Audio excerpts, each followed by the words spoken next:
Hey, gue Ivan. Selamat datang di Murid Teladan. Kamu akan melihat ceramah dengan 12 seri tentang bagaimana kamu harus menjadi murid yang lebih baik dan bagaimana kamu harus belajar dengan tekun. Sebenarnya, apa sih yang menyebabkan kamu harus melihat tape ini? Pertanyaan itu sih sah-sah aja untuk diajukan.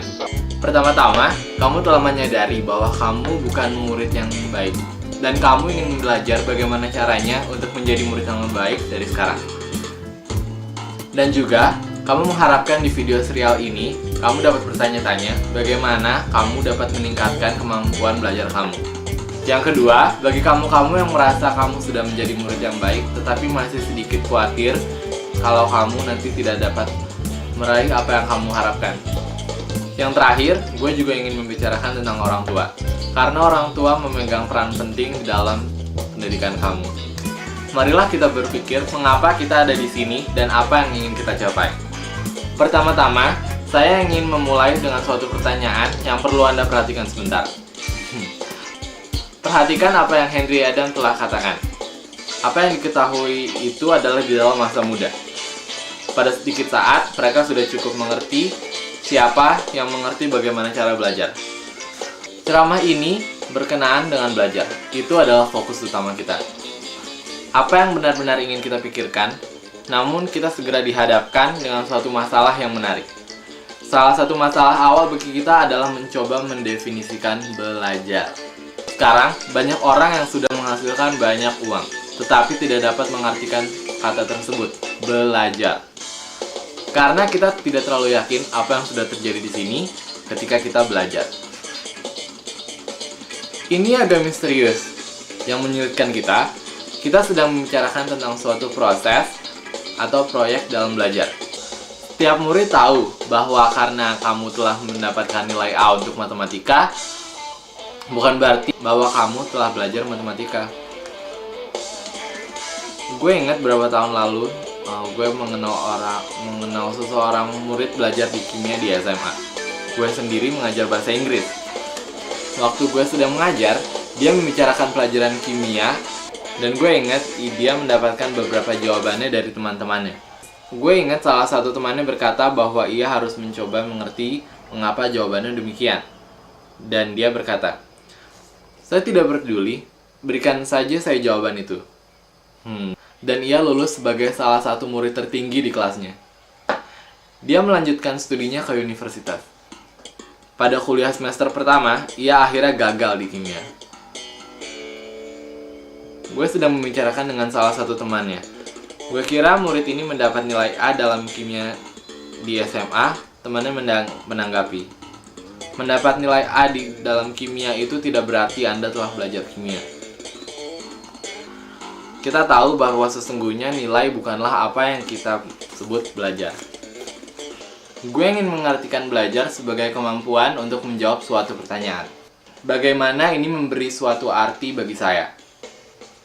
Melihat masalahnya, yang kita hadapi adalah bagaimana kita tahu jika kita telah belajar sesuatu.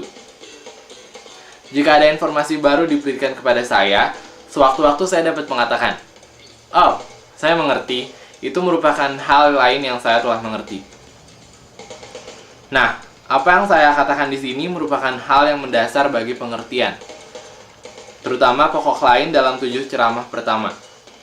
Ketika saya dapat menghubungkan dan membandingkan informasi baru dengan sesuatu yang telah saya mengerti, dan saya akan menyebutkan itu belajar. Karena saya dapat menggunakan informasi tersebut. Jika saya memang tidak menggunakan informasi tersebut, maka saya tidak mempelajari informasi tersebut. Tantangan bagi saya adalah cara saya selalu dapat mengerti informasi yang akan saya gunakan. Kita akan bertanya pada diri sendiri bagaimana kita dapat memperoleh informasi yang akan kita gunakan kemudian.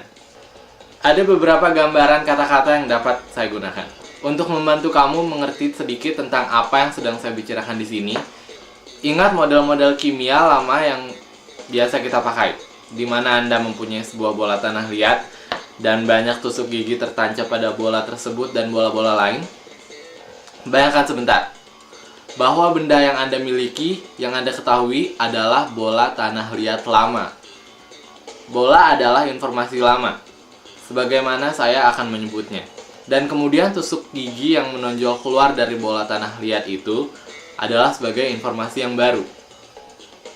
Agar saya dapat mempelajarinya, saya harus dapat menghubungkan benda baru dan benda lama. Apakah ini dapat dimengerti? Itulah yang harus saya lakukan. Namun kita mempunyai masalah dengan sangat baik digambarkan oleh murid-murid saya yang digambarkan dengan kiasan ini. Dia mengatakan, masalah saya adalah ini, namun saya akan menjelaskannya dengan gambaran kata-kata. Dan saya mengatakan, oke. Ia berkata, bayangkan sebuah keranjang bola basket sebagai keranjang lama saya. Itu adalah benda-benda yang benar-benar saya kenal dengan baik. Yang saya mengerti. Dan bola basket adalah apa yang saya masukkan melalui keranjang itu.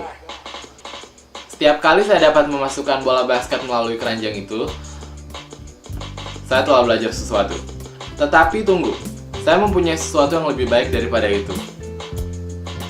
Saya akan menjelaskan kepada Bapak Ivan apa kesulitan saya dalam matematika menurut Bapak.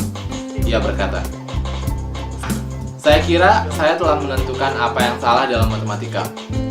Keranjang bola basket saya adalah keranjang bola kecil.